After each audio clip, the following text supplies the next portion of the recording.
চলেন আজকে এক বড় ভাইয়ের ঘটনা শোনাই।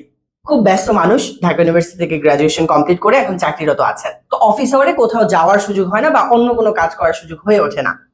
তো যে অবস্থা, তো ওনার হচ্ছে ইনকাম ট্যাক্স রিটার্ন জমা দেওয়ার সময় হয়ে গেছে এবং অনেক দিন ধরে উনি যাবে যাবে করেও যাওয়ার সুযোগ হচ্ছে না।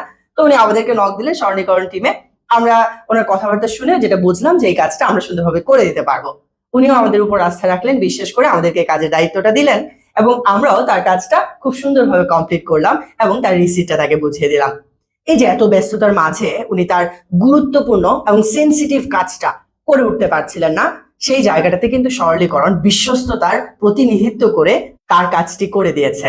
সো এরকম হাজারো কাজ থাকে আমাদের, যে কাজগুলো ছোট ভাইকে কিংবা পরিচিত কাউকে দিয়ে কিন্তু করিয়ে ফেলা যায়, কিন্তু হয়তো সেই সুযোগটা হয়ে উঠছে না।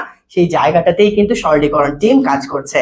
শুধু ঢাকাই না, রাজশাহী, রংপুর, চিটাগং এবং অন্যান্য জেলা শহরগুলোতেও কিন্তু সরলীকরণ টিমের বিস্তৃতি দিন দিন বেড়েই চলছে। আমরা আপনাদের প্রতিনিধি, আপনাদের প্রতিনিধিত্ব করে বিশ্বস্ততার সাথে আমরা দেশকে এগিয়ে নিয়ে যাওয়ার জন্য কাজ করছি। আপনার যে কোনো প্রতিনিধিত্বমূলক সেবার জন্য যোগাযোগ করুন সরলীকরণ টিমের সাথে।